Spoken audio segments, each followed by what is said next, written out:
Jemaat silakan duduk. Kita akan masuk ke dalam pelayanan firman Tuhan. Haleluya Yesus, haleluya.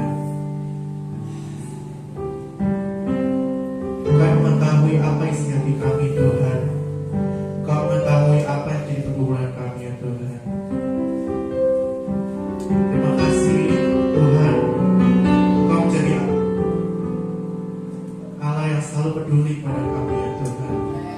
Kau yang selalu mengerti pergumulan kami, permasalahan di depan kami Tuhan.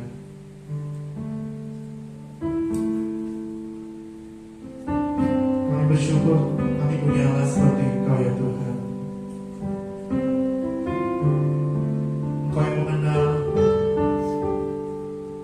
seluruh bagian dalam kehidupan kami. Kau mengenal hati kami yang terdalam ya Tuhan.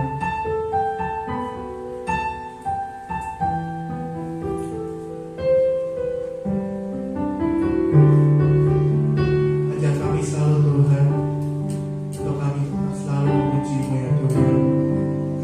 Haleluya Yesus, haleluya. Kita mau katakan pujilah Mu Tuhan. Pujilah aku Tuhan.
Tuhan Yesus, Tuhan kami yang hidup, Raja di atas segala raja, Anak tunggal Bapa di surga, Tuhan pencipta langit, bumi, laut, dan segala isinya, terpuji-pujilah Engkau.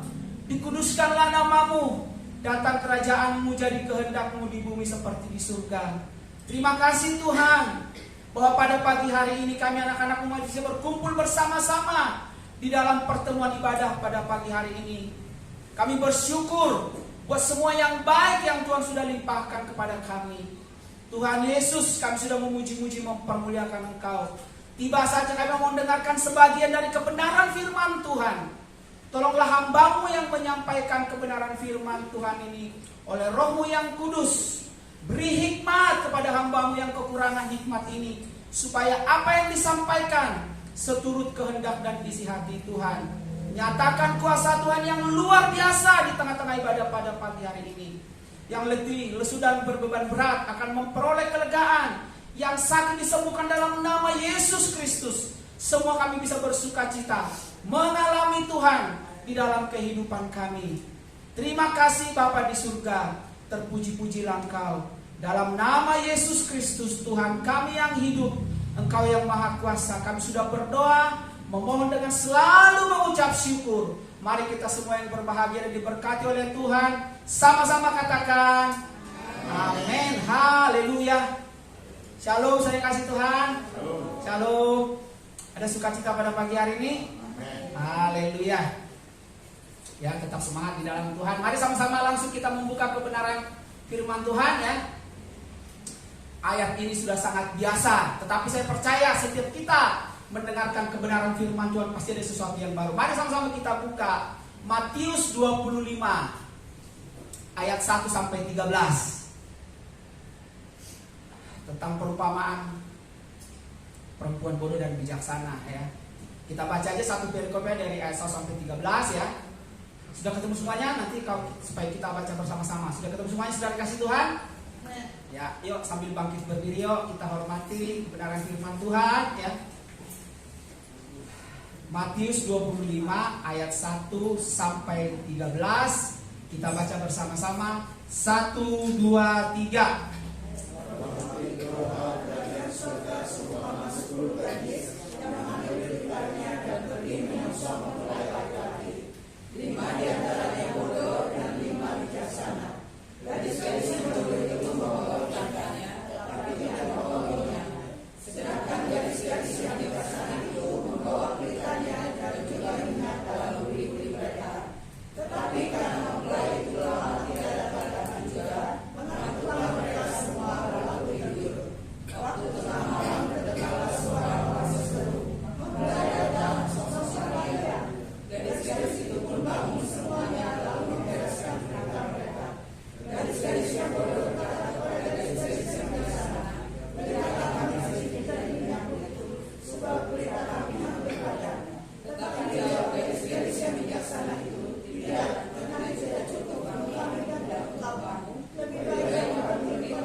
Silahkan duduk. Terima kasih atas kerjasama yang baik.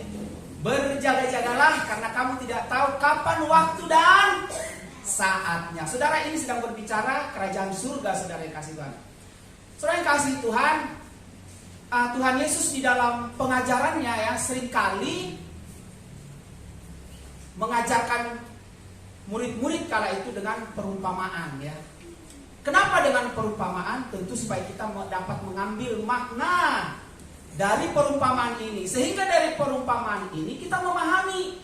Seperti saat ini Tuhan Yesus mengajarkan kepada murid-murid kala itu hal kerajaan surga, seperti apa dibilang, 5 gadis bodoh dan 5 gadis bijaksana.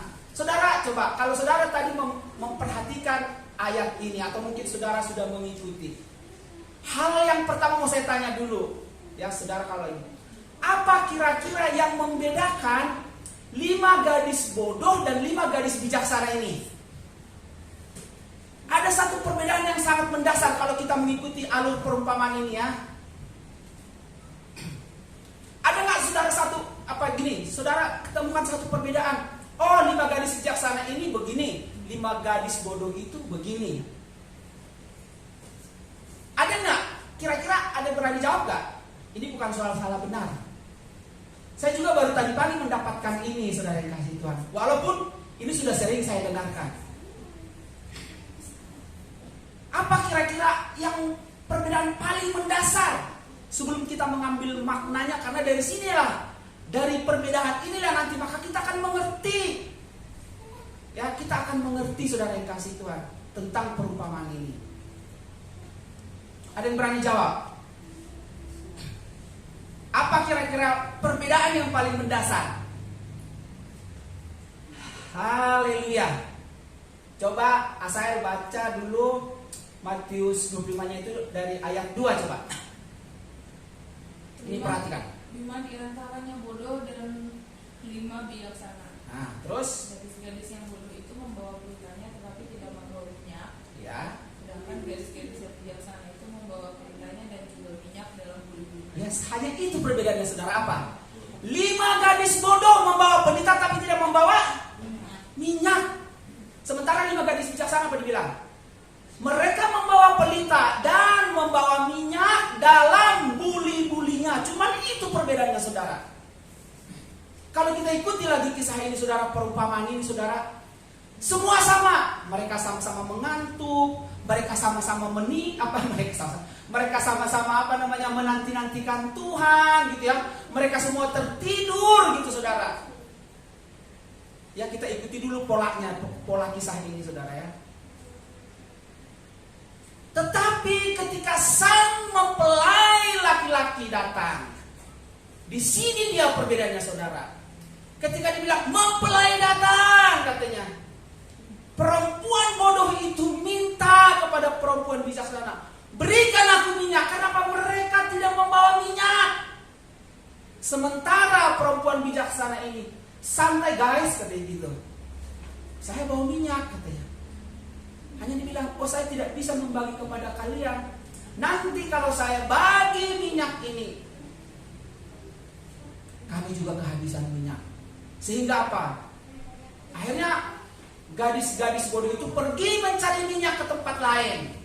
Sementara mereka ketika mencari minyak, saudara yang kasih Tuhan, sang mempelai sudah datang. Dan mereka sudah masuk kepada pesta perkawinan itu, saudara. Dan gadis-gadis bijaksana itu ikut sang mempelai laki-laki, saudara yang kasih Tuhan. Dan ketika gadis-gadis bodoh itu datang mengetuk pintu, apa kata sang raja? Apa kata sang mempelai itu? Apa dibilang? Nyah, aku tidak mengenal kamu, saudara yang kasih Tuhan. Hanya persoalan minyak, ya saudara, ya. Hanya persoalan minyak, ya saudara yang kasih Tuhan. Dan yang kedua harus kita pahami, kenapa Tuhan Yesus mengatakan perumpamaan ini gadis-gadis, ya saudara, ya. Karena ini menceritakan tentang hubungan kedekatan seperti suami istri. Bukankah Tuhan Yesus dibilang mempelai pria dan kita mempelai wanita, ya saudara, ya. Kita mempelai perempuannya. Jadi saudara, firman Tuhan ini ya berbicara untuk orang-orang yang sebenarnya sudah menerima Yesus Kristus sebagai Tuhan dan Juru Selamat. Ini bukan di luar Kristus, saudara. Ini orang-orang yang di dalam Kristus, saudara. Karena dibilang mempelai. Kalau di luar Kristus itu kan bukan mempelai perempuannya Tuhan Yesus, ya. Yang dimaksud mempelai perempuan itu adalah umat Tuhan, saudara yang kasih Tuhan. Ya. Tetapi anehnya, saudara, kenapa yang 5 gadis bodoh itu, saudara, tidak sampai ikut dalam pesta perkawinan itu, saudara. Tidak ikut dalam, atau dengan kata lain tidak masuk ke dalam kerajaan surga, karena itu berbicara tentang kerajaan surga, saudara. Ya, semata-mata saudara yang kasih Tuhan, karena minyak tadi, saudara. Ya, kita bersepakat, saudara, minyak itu berbicara tentang Roh Kudus, saudara yang kasih Tuhan. Ya, Tuhan Yesus bilang, lebih baik aku pergi supaya aku memberikan kepadamu seorang penolong yang lain, yaitu Roh Kudus yang selalu menyertai kamu. Ya, saudara yang kasih Tuhan. Jadi kalau kita melihat saudara yang kasih Tuhan, ya, awalnya, saya mau katakan, awalnya mereka ini semua membawa pelita. Ya, firman-Mu pelita bagi kakiku dan terang bagi jalanku. Awalnya mereka semua terima Yesus Kristus sebagai Tuhan dan Juru Selamat di dalam kehidupan mereka, karena mereka sama-sama membawa pelita, saudara yang kasih Tuhan. Ya, jadi ini tidak bertentangan dengan oleh karena kasih karunia kamu diselamatkan oleh iman. Itu bukan hasil pekerjaanmu tapi pemberian Allah. Saudara, ini sangat benar, saudara. Mereka selamat, cuman kembali seperti yang saya ulang-ulang berminggu-minggu yang lalu, karena kita masih dalam tahap menunggu memperingati kenaikan Tuhan Yesus ke surga, ya, saudara, ya. Ya. Di tengah perjalanan, saudara yang kasih Tuhan, seperti umat Israel, banyak tewas di padang gurun. Ternyata, saudara yang kasih Tuhan, kita pun bisa seperti 5 gadis bodoh ini, saudara. Kita bisa seperti 5 gadis bodoh ini, saudara. Ketika sang raja itu datang seperti tadi pujian kita,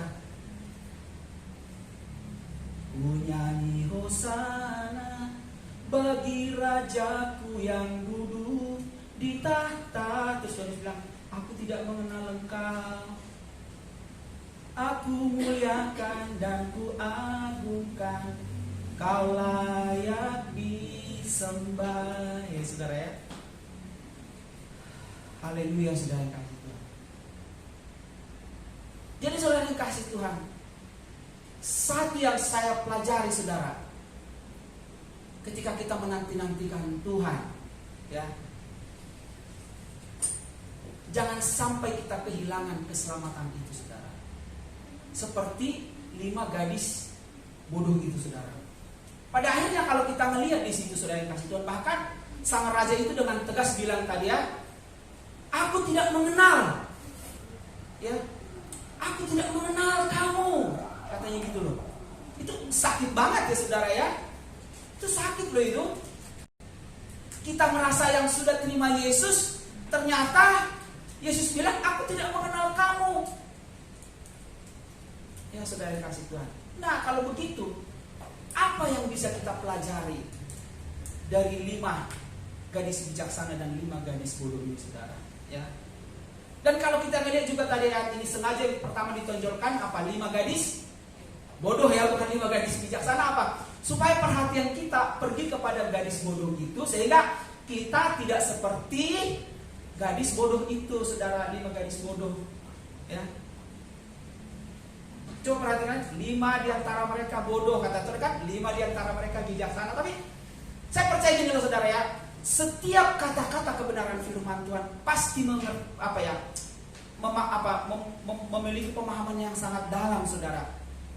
Jadi bagi saya, saudara, ketika di ayat pertama dikatakan 5 di antara mereka bodoh, itu bukan asal-asalan, saudara. Supaya apa? Supaya perhatian kita terfokus dulu kepada gadis bodoh ini. Sehingga apa? Dari situ Tuhan Yesus mau mengingatkan kepada kita, lihatlah, kalian jangan seperti gadis bodoh ini, tapi jadilah seperti 5 orang gadis bijaksana. Saudara yang kasih Tuhan, di dalam pengajarannya Tuhan Yesus beberapa kali mengatakan bodoh gitu, saudara, ya. Jadi kata bodoh itu bukan berarti tidak pintar matematika, ya, saudara, ya. Tidak pintar bahasa Inggris, enggak, saudara yang kasih Tuhan. Ya, kalau bodoh menurut pandangan Tuhan Yesus, ya seperti 5 gadis bodoh ini. Yang kedua, kalau kita baca di kitab Lukas 13, ketika ada seorang kaya mengumpulkan hartanya, semua dia kumpulkan harta ditimbun. Nanti saudara bisa baca itu perumpamaan juga ya. Di Lukas pasal 13 itu ya, ketika orang kaya itu mengumpulkan harta sebanyak-banyaknya, semua lumbung-lumbungnya dipenuhi, dan dibilang begini, tenanglah engkau hai jiwaku, katanya. Semua makanan sudah tersedia, sudah ada, apapun yang kau butuhkan sudah ada. Seolah-olah orang ini membicarakan dirinya sendiri gitu ya. Terus Tuhan Yesus bilang, hai engkau orang bodoh, hari ini juga engkau akan mati di dalam dosamu. Ya. Dalam perumpamaan itu bisa kita lihat bahwa yang di Lukas itu dibilang bodoh karena dia menaruh pengharapannya kepada uangnya yang demikian banyak, seolah-olah dengan uangnya dia bisa menyogok Tuhan. Tetapi bilang, hari ini juga engkau mati dalam dosamu. Ya saudara kasih Tuhan. Nah, kita kembali ke 5 gadis bodoh ini saudara, dan 5 gadis bijaksana. Kalau begitu, apa yang bisa kita pelajari dari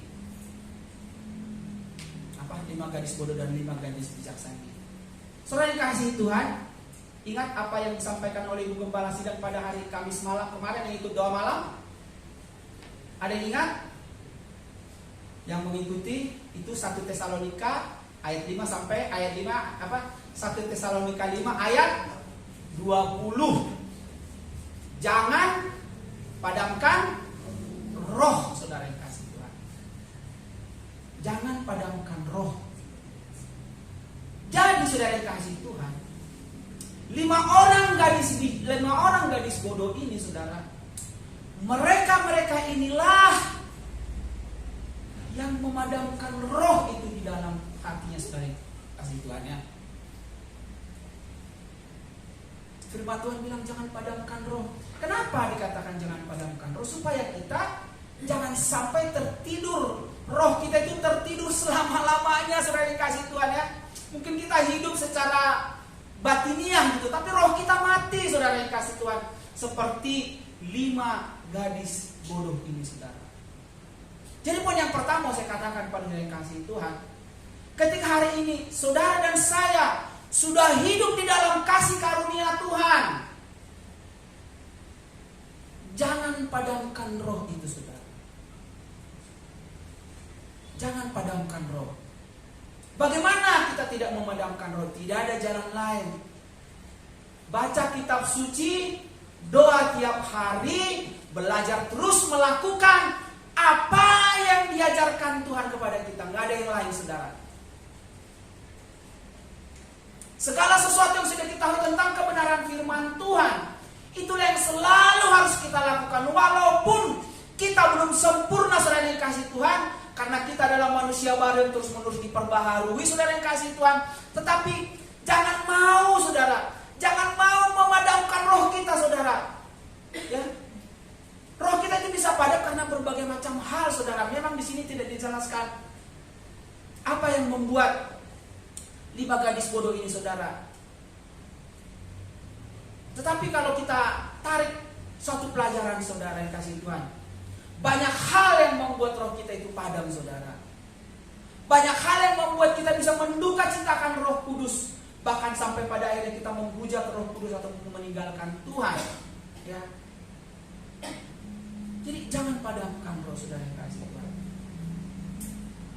Itu poin yang pertama saya katakan. Karena apa ya? Banyak orang-orang Kristen saudara yang kasih Tuhan, ya, yang terlena dengan terima Yesus Kristus sebagai Tuhan dan Juru Selamat, maka engkau masuk surga, berhenti di situ. Itu sekali lagi saya katakan saudara ya, itu berulang-ulang saya katakan itu sangat betul. Tapi kita tidak berhenti di situ saudara. Tadi saudara yang kasih Tuhan, ketika saya datang ke sini, saya naik ojek ya saudara ya. Jadi tukang ojek saya ini nih langganan kita juga. Dia tadinya nggak terima Yesus ya, karena dia menikah tahun 2009. Akhirnya walaupun dia menikah secara saudara-saudara kita yang di sebelah, tapi pada akhir tahun 2009 katanya dia terima Yesus Kristus sebagai Tuhan dan Juru Selamat di dalam kehidupannya. ya, tukang ojek ini saudara. Orangnya baik. Nah terus kami cerita-cerita selama dalam perjalanan. Terus dia bilang begini, Om katanya apa? Saya pernah ajak, saya pernah, iyalah ada orang saya ajak supaya dia ke gereja katanya. Terus bilang siapa?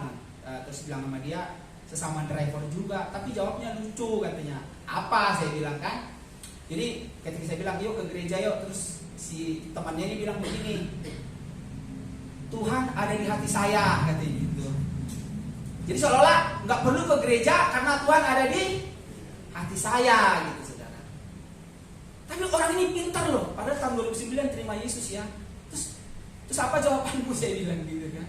Terus bilang begini, iya Tuhan ada di hatimu, cuman kamu ada di hati Tuhan nggak? Katanya gitu. Iya benar ya. Seperti tadi kan, aku mengenal Tuhan, terus Tuhan bilang aku tidak mengenal kamu. Itu jelas loh. Ayat berapa tadi itu? Coba saya baca. Ayat berapa tadi itu? Aku tidak mengenal kamu. Coba. Ayat 12. Coba. Tapi yang menjawab aku berkata kepadamu sesungguhnya aku tidak mengenal kamu. Tuh ya saudara ya. Aku kaget juga loh. Aku bilang, Bung Lukman, emang tahun berapa kamu terima Yesus? Tahun 2009. Tapi sudah mempunyai pemahaman yang dalam begitu loh saudara ya. Saya, wah ini harus saya kasih tahu nanti di tengah-tengah jemaat Tuhan ini. Iya saya bilang, statement seperti itu salah kalau bilang Tuhan ada di hati saya. Iya makanya saya bilang, saya balikin lagi pertanyaannya itu katanya. Sekarang kalau Tuhan ada di hatimu, kamu ada di hati Tuhan enggak? Kalau kamu bilang kamu mengenal Tuhan, persoalannya Tuhan mengenal kita enggak? Itu masalahnya saudara yang kasih Tuhan. Sama dengan 5 gadis bodoh ini, mereka merasa mengenal Tuhan.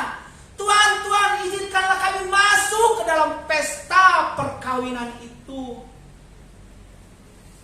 Tapi Tuhan Yesus bilang, aku tidak mengenal kamu. Matius 5:21 bilang, bukan setiap orang yang berseru-seru kepadaku masuk ke dalam kerajaan surga, tapi mereka yang melakukan kehendak diri sendiri. Salah ya? Mereka yang melakukan kehendak, yes, itu dia saudara. Ya. Yang melakukan kehendak Bapa di surga. Sekali lagi saya mau katakan berulang-ulang, kita melakukan segala kehendak Tuhan, bukan supaya kita selamat. Tetapi supaya kita tetap mengerjakan keselamatan itu. Dan inilah poin yang nomor 2 saudara yang kasih Tuhan. Ya. Filipi 2:12. 2 minggu yang lalu saya sudah jelaskan. Kamu memang tetap taat, tetapi kerjakanlah keselamatanmu dalam takut dan gentar, saudara. Ya.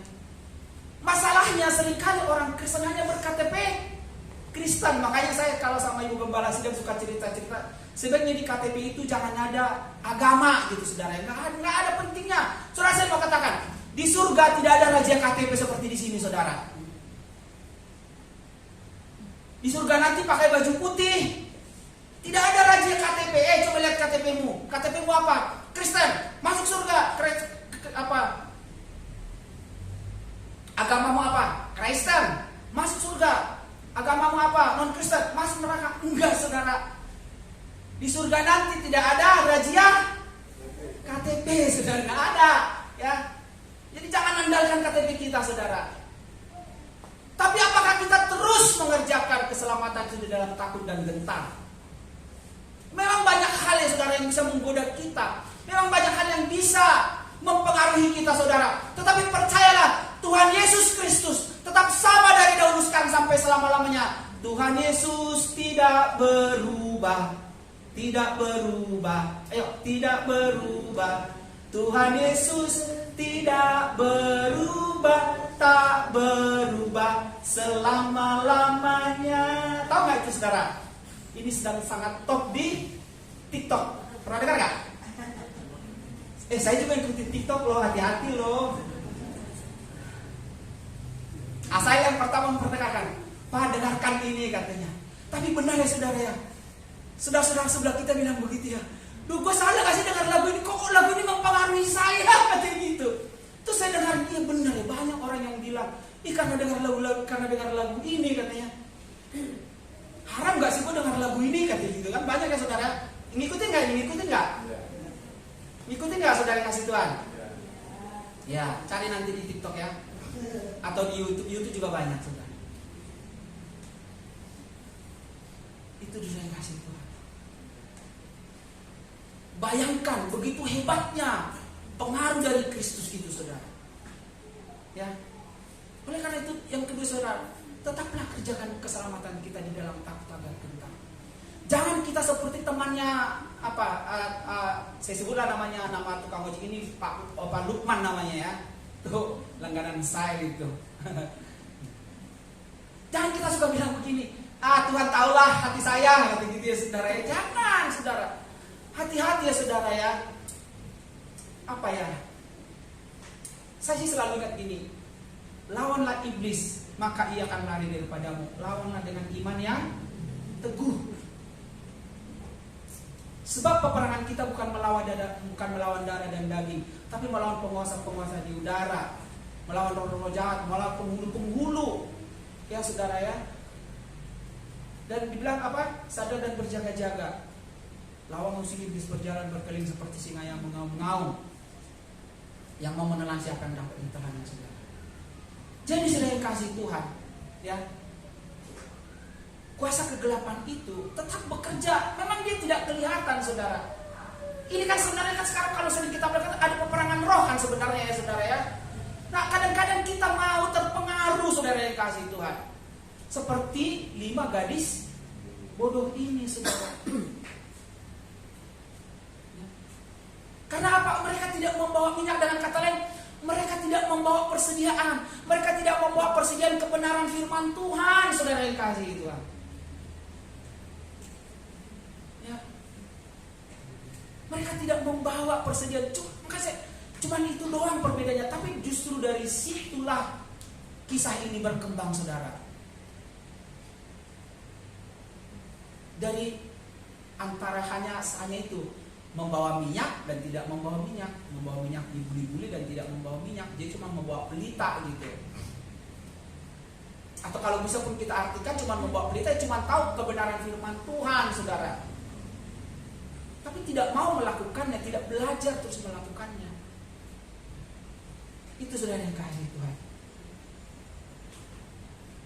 Terus yang ketiga saudara, ada satu pelajaran yang menarik di sini.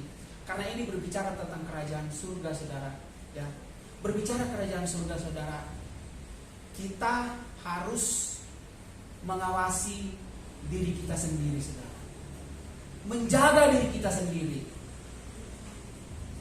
Karena keselamatan itu saudara urusan pribadi kita dengan Tuhan. Ke surga tidak boleh boncengan saudara.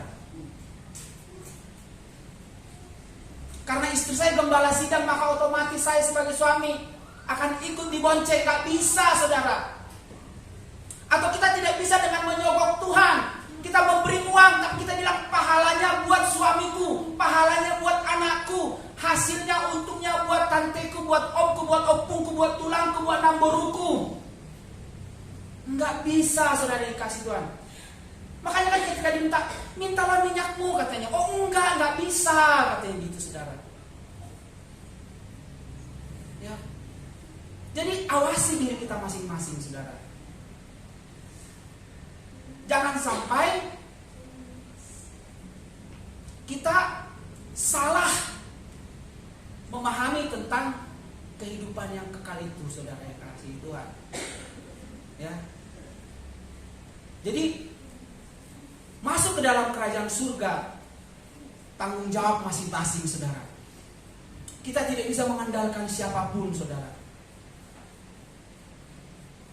Kita pribadi, bagaimana hubungan kita dengan Tuhan dalam kelanjutannya, itulah pada akhirnya nanti bagaimana dengan saya. Apakah Tuhan Yesus bilang nanti aku tidak mengenal kamu, atau masuklah kamu ke dalam pesta perkawinan seperti 5 gadis bijaksana itu saudara. 5 gadis bijaksana atau 5 gadis bodoh saudara, itu menggambarkan jemaat Tuhan. Pilihan itu ada di tangan kita, saudara. Apakah kita mau mengikuti 5 gadis bodoh itu? Apakah kita mau mengikuti 5 gadis bijaksana itu, saudara? Itu urusan pribadi masing-masing. Kita tidak boleh gini, titip doa ya. Doakan dong aku supaya diselamatkan oleh Tuhan Yesus. Boleh gak gitu? Halo? Gak boleh, saudara. Gak boleh. Kalau minta doa bersama-sama buat kesembuhan, buat berkat itu boleh. Tapi dalam hal keselamatan, saudara, ya, sampai saudara nungguin bolak-balik, apa loncat jungkir balik, apapun saudara mau berdoa buat suami, buat istri, buat anak supaya dia masuk surga, nggak bisa, saudara yang kasih Tuhan. Dalam konteks ketika sudah terima Yesus ya, saudara ya. Kecuali kalau memang belum terima Yesus, kita bisa berdoa buat mereka. Tetapi sesudah dia terima Yesus, saudara yang kasih Tuhan, selanjutnya urusannya dia dengan Tuhan. Kita berdoa benar untuk saling menguatkan, saudara yang kasih Tuhan. Tapi keputusan akhirnya ada pada orang itu sendiri. Apakah dia mau mengikuti seperti 5 gadis bijaksana itu, atau mau mengikuti 5 gadis bodoh itu? Bagian kita hanya memang menopang doa, saudara. Ketika kita tahu teman kita itu sedang imannya lemah, bisa kita bantu, bisa kita sharing, bisa kita berdoa bersama-sama. Bisa saling menguatkan, itu nggak salah, saudara yang kasih Tuhan ya. Tetapi untuk selanjutnya tetaplah orang itu yang harus berusaha, saudara. Bukan supaya selamat ya, supaya tetap ada di dalam keselamatan itu, saudara. Ya. Kita bisa topang dia dalam doa, karena kadang-kadang suka gitu ya, iman saya sedang lemah nih, bantu doa, itu nggak apa-apa, saudara yang kasih Tuhan ya. Kita mendoakan dia. Kita bisa sharing bersama-sama, saudara. Tetapi orang itu sendiri yang harus menentukan apakah dia mau bangkit atau dia mau membiarkan dirinya tenggelam, saudara yang kasih Tuhan. Ya. Dan yang terakhir, saudara yang kasih Tuhan, ada sesuatu yang menarik di sini, saudara. 5 gadis bijaksana ini kemungkinan mendapat pengajaran yang salah, saudara. Ini agak tafsir sedikit, tapi kemungkinan besar dia mendapat pengajaran yang salah. Makanya saya katakan, carilah tempat persekutuan yang benar. Ya, di samping saudara harus terus membaca Alkitab, saudara, tetaplah cari komunitas gereja yang sehat. Apakah gereja itu membuat Tuhan Yesus sentral dari pemberitaan kebenaran firman Tuhan? Ya, saudara yang kasih Tuhan, kemungkinan besar kalau kita lihat di sini, ya, ada kemungkinan besar 5 gadis bodoh ini mendapat pengajaran yang salah. Tidak menanamkan pentingnya Roh Kudus di dalam kehidupan mereka, saudara. Makanya buat kita juga, pengajar-pengajar yang sudah menyampaikan kebenaran firman Tuhan, kita juga harus berhati-hati, jangan sampai kita salah mengajarkan kepada jemaat-jemaat Tuhan, saudara. Ya, karena di firman Tuhan juga dibilang kita jangan menjadi pengajar atau gembala upahan gitu, saudara ya. Kita harus berjaga-jaga juga, saudara. Masing-masing mengambil bagiannya masing-masing. Ya. Sepertinya saya memperhatikan 5 gadis bodoh ini mendapat pengajaran yang salah. Sehingga apa dikatakan? Kenapa mereka tidak membawa minyak dalam buli-buli, kan? Kenapa, saudara? Ya itu dia. Tidak ada di dalam pengajaran yang benar, saudara yang kasih Tuhan. Atau bisa jadi dia belajar sendiri, sehingga pada akhirnya dia tersesat juga, saudara yang kasih Tuhan. Ya. Makanya saudara, setiap saudara mendengarkan kebenaran firman Tuhan, ya, selalu ambil waktu untuk mendengarkan kembali kebenaran firman Tuhan. Sekarang sudah sangat maju ya. Saya kadang-kadang mendengarkan firman Tuhan bisa melalui YouTube, tinggal sebut doang ayat segini entah dia keluar gitu, saudara. HP sekarang tuh sangat canggih. Saya sangat dibantu oleh teknologi HP sekarang gitu. Jadi sehingga kalaupun ya mungkin tidak sengaja pengajaran masih gini loh, pengajar itu tidak sengaja mengajarkan yang salah gitu ya, bisa jadi kan, namanya manusia kan, kesempurnaan hanya milik Tuhan. Kita pengajar bisa juga salah, saudara. Yang penting jangan sengaja ngajar gitu ya, saudara ya. Nah, tapi ketika kita mempunyai rules-nya, ketika kita mempunyai batasannya itu kebenaran firman Tuhan gitu, kita akan bisa memaknai, oh iya betul. Sehingga kita tidak sampai tersesat seperti 5 gadis bodoh itu, saudara. Ya, jadi tetaplah menanti-nantikan Tuhan dengan tak jemu-jemu, saudara yang kasih Tuhan. Yesaya 40 bilang apa, saudara? Orang yang menanti-nantikan Tuhan seperti burung rajawali yang terbang tinggi dengan kekuatan sayapnya. Ia berlari tidak menjadi letih, ia berjalan tidak menjadi lesu, saudara. Ya. Seperti burung rajawali yang terbang tinggi, mengepakkan sayapnya, katanya, saudara. Kita pun bisa gitu, saudara ya. Di tengah-tengah perjalanan kehidupan kita, saudara yang kasih Tuhan, kita bisa lemah, kita bisa melempem, saudara yang kasih Tuhan. Kita bisa hampir-hampir jatuh, atau seperti kemarin kesaksian Ibu Erlina Sarah. Dia kadang-kadang merasa aduh berat melayani Tuhan begini-begini. Memang itu bisa dialami oleh siapapun, saudara yang kasih Tuhan. Sebagai manusia normal, itu lumrah, saudara yang kasih Tuhan. Tetapi persoalannya, saudara, apakah kita mau tenggelam di dalam persoalan kita itu, atau kita mau bangkit, saudara yang kasih Tuhan? Atau kemarin khotbahnya Ibu Gembala Sidang yang refleksi diri, saudara ya. Kalau kita melihat khotbahnya Ibu Gembala Sidang kemarin, itu seperti suatu khotbah mungkin bukan keputusasaan ya, tapi seperti suatu, ya itulah refleksi diri. Kadang-kadang memang kita bisa seperti itu, saudara. Itu lumrah, saudara yang kasih Tuhan. Tapi ada baiknya juga istilah, kalau nggak salah 3 minggu yang lalu usia ini di dalam doa malam menceritakan tentang seorang Mbah Pon, kalau nggak salah, saudara. Dalam analogi yang berbeda, kita bisa mengambil analogi itu. Bagaimana si Mbah Pon itu mendidik anak-anak ini tidak pernah lelah, dia tidak pernah lesu, dia terus berdagang, terus bekerja, sampai akhirnya anak-anaknya menjadi orang-orang berhasil. Kita pun bisa seperti Mbah Pon ini, kita terus mengerjakan keselamatan itu, kita tidak pernah menjadi lelah, saudara yang Tuhan. Jangan lelah bekerja di ladangnya Tuhan. Tetaplah seperti Mbah Pon itu, saudara yang kasih Tuhan. Dia tidak pernah lelah, saudara. Dia tahu dia capek karena harus bangun pagi-pagi menyiapkan makanan buat anak-anaknya. Sesudah menyiapkan makanan, dia berdagang. Pulang sore harus mencuci pakaian anak-anaknya lagi, saudara.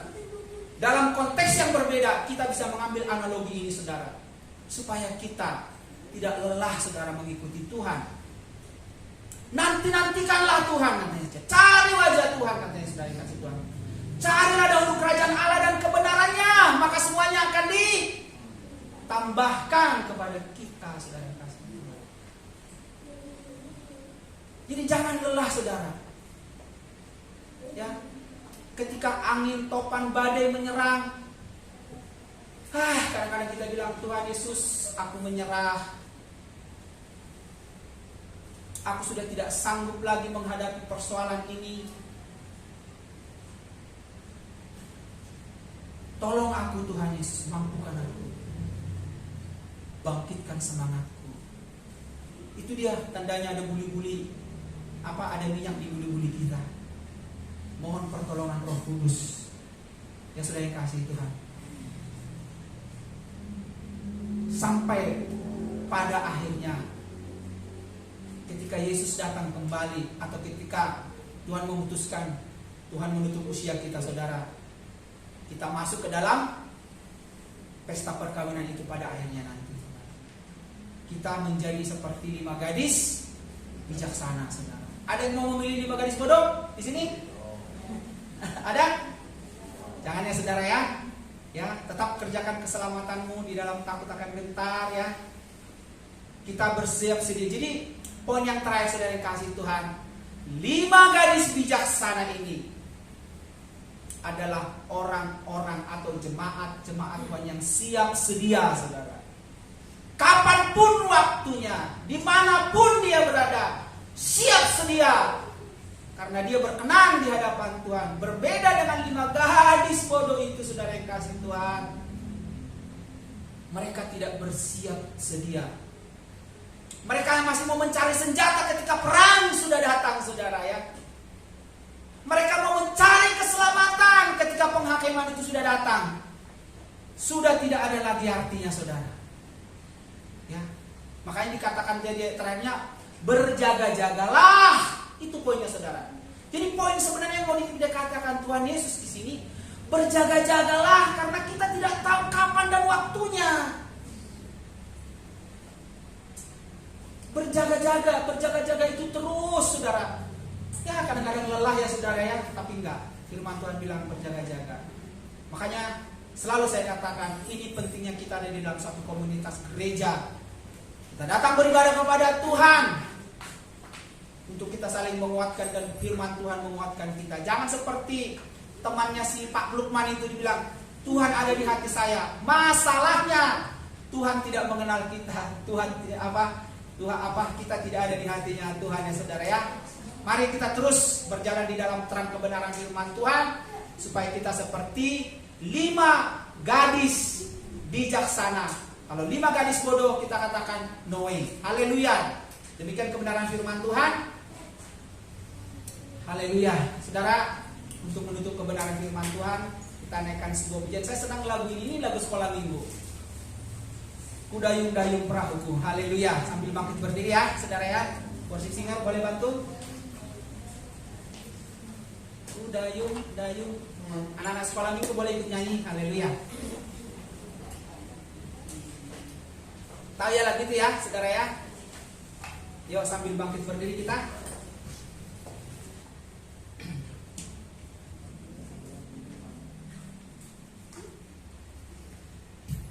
Semua kita nyanyi bareng-bareng ya. Haleluya.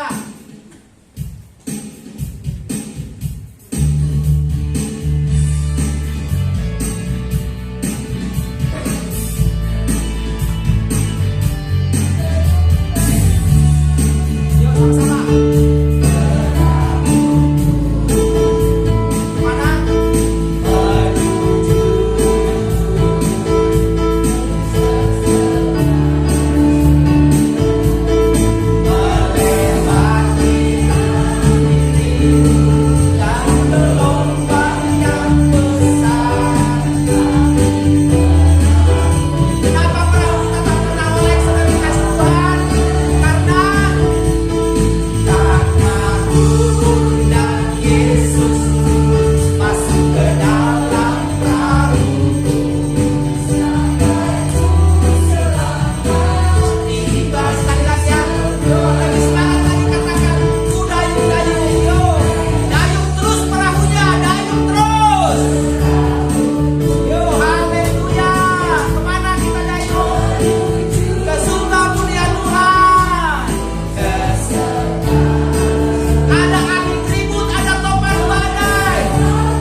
firman Tuhan pada pagi hari ini.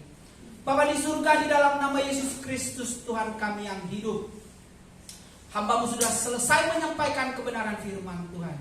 Hamba-Mu sangat menyadari Tuhan masih jauh dari sempurna, tapi biarlah Roh-Mu yang kudus yang terus mengajari kami Tuhan, yang terus menopang kami, menuntun kami, supaya kami tidak seperti 5 gadis bodoh ini, tetapi kami menjadi 5 gadis yang bijaksana, yang masuk ke dalam pesta perkawinan anak domba Allah.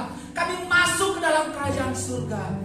Tuhan Yesus, kami juga sadar banyak tantangan, banyak godaan, bahkan terkadang gelombang menyerang, tapi kami yakin dan percaya Roh-Mu yang kudus, yang lebih besar dari apapun yang ada di dalam hati kami, sanggup dan kami mampu melewati itu semua. Oleh karena itu, kuatkan dan teguhkan iman kami Tuhan, supaya tidak seorang pun di antara kami yang undur ataupun meninggalkan Tuhan. Terima kasih Bapa di surga, berkati jemaat-jemaat yang sudah mendengarkan kebenaran firman Tuhan ini, baik yang ada di gereja ini maupun mereka yang ada di rumah. Biarlah semua kami mendapat berkat yang luar biasa dari terang kebenaran firman Tuhan ini.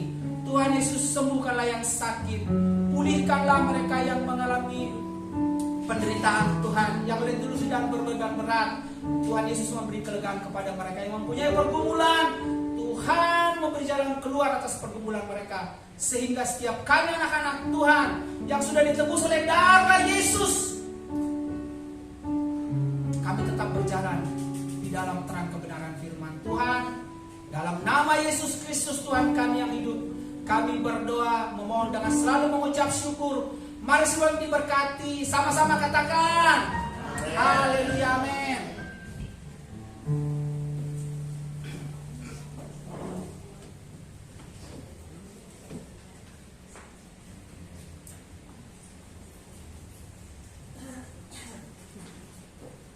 Terima kasih kepada Bapak Ibu Dede atas firman-Nya pada hari ini. Kita semua diberkati, amin ya. Haleluya. Tadi katanya kalau kita merasa kita mengenal Tuhan, yang menjadi pertanyaan adalah apakah Tuhan mengenal kita? Betul ya. Kita harus mengintrospeksi diri kita merenungkan selalu apa yang firman Tuhan katakan dalam firman-Nya, amin ya. Haleluya. Kita akan berikan persembahan. Mari kita bersatu di dalam doa. Bapa yang berada di surga, yang kami sembah di dalam nama Tuhan Yesus, kami mengucap syukur dan terima kasih atas penyertaan-Mu, kasih setia-Mu Tuhan sampai hari ini. Terima kasih pada hari ini Tuhan, kami diberikan kesempatan untuk bisa memuji-Mu, bisa memuliakan-Mu, muliakan nama-Mu Tuhan dengan puji-pujian dan juga penyembahan kami Tuhan. Kami juga sedang firman-Mu yang disampaikan oleh hamba-Mu Tuhan. Terima kasih Tuhan. Kau berkati Bapak Bapak diri Tuhan dalam kehidupannya sehari-hari Tuhan. Kau berkati bersama dengan keluarga, yaitu Ibu Kepala Sidang kita. Kau berkati Tuhan mereka berdua dalam pelayanan mereka Tuhan, supaya mereka Kau berkati kehidupan sehari-hari juga Tuhan. Biarlah hidup mereka boleh memuliakan nama-Mu ya Tuhan. Biarlah firman-Mu pada hari ini Tuhan menjadi mengingat bagi kami Tuhan, agar kami tak selalu Tuhan untuk hidup berdasarkan kebenaran firman-Mu. Terima kasih Tuhan. Sebentar kami akan berikan persembahan. Berkati setiap persembahan kita pada hari ini Tuhan. Kau berkati Tuhan setiap persembahan kami Tuhan 30, 60 hingga 100 kali lipat ya Tuhan. Ya persembahan-Mu Tuhan pada hari ini Tuhan dapat dipakai untuk pemulihan nama-Mu Tuhan di tempat ini. Terima kasih Tuhan. Ini doa kami di dalam Tuhan Yesus. Kami bersyukur. Ya amin. Kita menaikkan satu pujian tiada terukur. Tiada terukur besar kasih setiamu Tuhan. Banyak dan lebarnya melebihi lautan. Jauh tinggi mengatasi langit. Dalamnya tak dapat kuselami.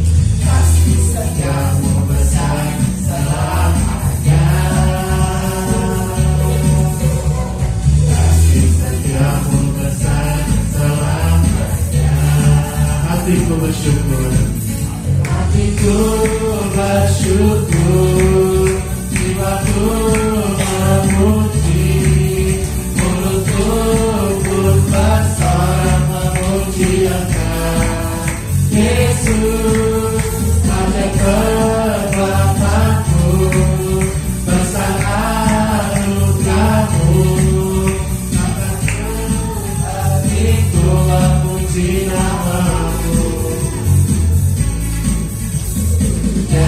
terukur besar kasih setiamu Tuhan. Panjang dan lebarnya melebihi lautan, jauh tinggi mengatasi langit, dalamnya tak dapat ku selami. Kasih setiamu besar selamanya, kasih setiamu besar selamanya. Lanjut dong, Ibu Bapak.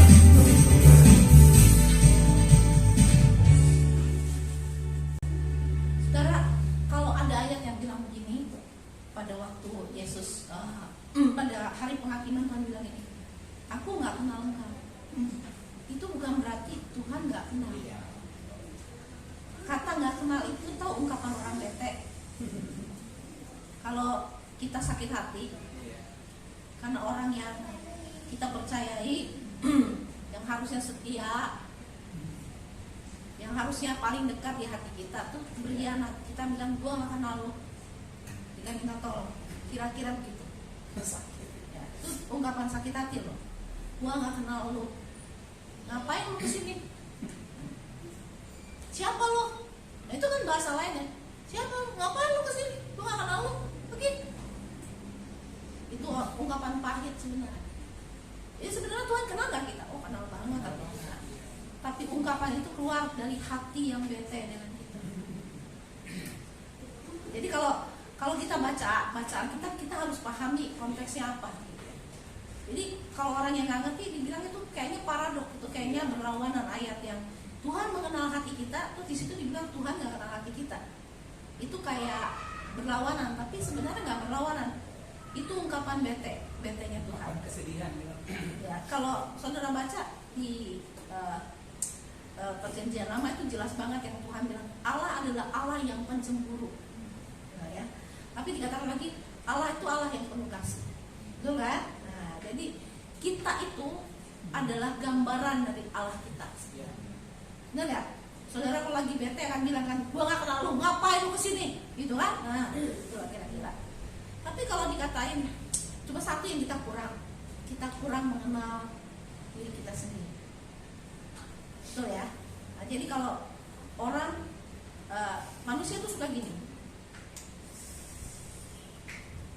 lu ngerti dong gua. Ungkap itu sering keluar dari mulut orang, suruh orang lain ngerti dirinya pakai telepati. Nggak mungkin banget. Kenapa? Karena kita sendiri juga nggak kenal hati kita dengan baik. Bener nggak? Manusia tuh suka bilang gini, di mulutnya O, di hatinya X. Bener nggak? Itu tandanya apa? Manusia itu peragu. Petrus ngomong apa? Dalam sekalipun orang lain berkhianat meninggalkan engkau, aku tidak. Realitanya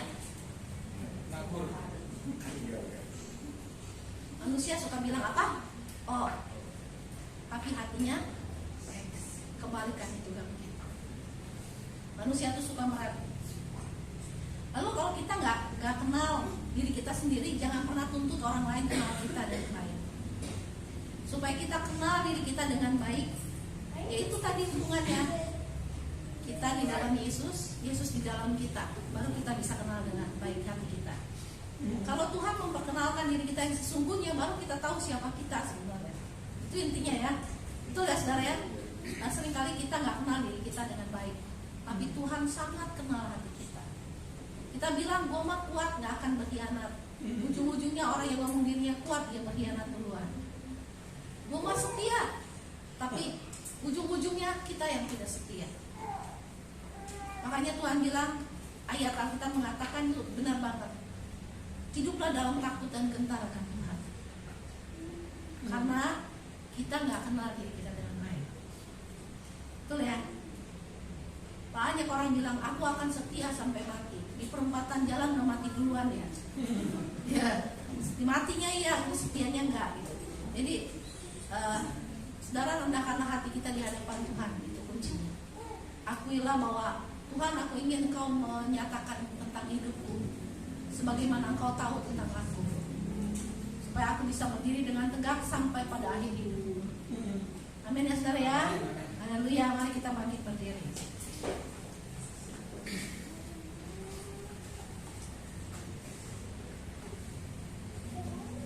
Bapa di surga, terima kasih buat firman-Mu yang mengajari kami tentang hidup selalu siap sedia dalam secara rohani. Kami punya hubungan yang baik dengan Tuhan, bukan mengandalkan hari yang lalu ketika kami menerima Engkau sebagai Tuhan dan Juru Selamat, tapi kami berjalan hari ini dengan mengandalkan setiap hari minyak yang kami gunakan, yaitu api dan persekutuan dengan Tuhan. Bapak, ajari kami untuk membiarkan diri kami dinilai, dikoreksi oleh Tuhan, supaya kami mengenal diri kami dengan baik sebagaimana yang Tuhan mau kami mengenal diri kami, sehingga kami bisa berjalan dalam terang dan kebenaran-Mu setiap hari, berkenan di hati-Mu. Dan Engkau Tuhan, kami percaya apabila Engkau berkenan kepada kami, Engkau akan lakukan semua yang terbaik buat kami. Bapak, terima kasih buat firman-Mu. Teguhkanlah kebenaran firman-Mu ini di dalam hidup kami, sampai Maranatha Tuhan Yesus kembali, kami kedapatan setia. Bapak, Engkau memberkati setiap jemaat-Mu yang hadir pada pagi hari ini. Engkau memberikan kepada kami hati yang teguh, walaupun seringkali kami bimbang, kami mengalami guncangan dalam hidup kami. Seringkali api yang menyala-nyala dalam diri kami ternyata tidak seperti yang kami pikir, dan kami mengecewakan Engkau. Tetapi kami berterima kasih buat pengampunan Tuhan yang berlimpah-limpah. Terima kasih buat panjang sabar Tuhan atas hidup kami. Terima kasih buat kemurahan Tuhan yang luar biasa atas hidup kami. Bapak, Engkau mengetahui setiap pergumulan sidang jemaat-Mu hari-hari ini. Kalau ada yang lemah, letih dan lesu secara rohani, biarlah Roh-Mu yang kudus memenuhi setiap kami, membangkitkan api itu kembali di dalam diri kami. Tuhan, kalau ada di antara kami yang sedang sakit, Tuhan, Engkau menjamah dan menyembuhkan kami dengan kuasa. Kalau hari ini Tuhan, ada yang sedang bergumul dengan usahanya, dengan pekerjaannya, Tuhan memberkati, Tuhan membuat berhasil apa yang dilakukan oleh sidang jemaat-Mu, dan Engkau dimuliakan di atas hidup mereka dan di dalam mereka. Bapak, kami berdoa buat sidang jemaat-Mu yang tidak hadir hari ini. Kalau mereka sakit, Tuhan sembuhkan. Mereka lemah, Tuhan kuatkan. Kalau mereka terikat, Tuhan lepaskan di dalam kuasa-Mu. Bapak, kami berdoa dan menyerahkan gereja ini, biarlah kami boleh menjadi berkat buat banyak orang. Hidup kami boleh menjadi kesaksian yang baik. Kau memberkati bangsa Indonesia, supaya nama Tuhan dimuliakan di negeri ini. Dari timur, barat, utara, dan selatan negeri ini, berduyun-duyun orang datang kepada nama-Mu yang kudus. Kau memberkati pemerintahan ya Tuhan, supaya keadilan, kebijaksanaan, keputusan-keputusan yang baik dilahirkan oleh pemimpin-pemimpin kami yang berwenang, supaya Indonesia sungguh-sungguh Tuhan menjadi negara yang maju, bukan mengandalkan apa yang ada dari bumi ini dihasilkan, tetapi kami boleh mengelolanya dengan tangan kami, karena kami bangsa yang diberkati Tuhan, diberikan hikmat oleh Tuhan. Terima kasih Bapa. Sekali lagi datanglah kerajaan-Mu, jadilah kehendak-Mu atas hidup kami, atas kota di mana kami tinggal, atas bangsa ini. Permuliakan nama-Mu Tuhan di seluruh muka bumi. Terima kasih Bapa. Terima kasih. Dan apabila kami akan pulang saat ini, Tuhan menyertai kami, Tuhan membimbing kami, menimbakan kami di rumah dengan selamat, dengan tidak kurang suatu apapun. Kau juga memberkati sidang jemaat-Mu yang ada di rumah. Mari saudara kita mengangkat tangan kita kepada Tuhan. Kekasih Tuhan, cahaya wajah Tuhan menyinari kita. Tangannya yang baik serta penuh kemurahan ada di atas hidup kita. Karena itu terimalah berkat dari Allah Bapa, kasih sayang dari Tuhan Yesus, pimpinan dan penyertaan dari Roh Kudus menyertai kita sampai Maranatha Tuhan Yesus kembali.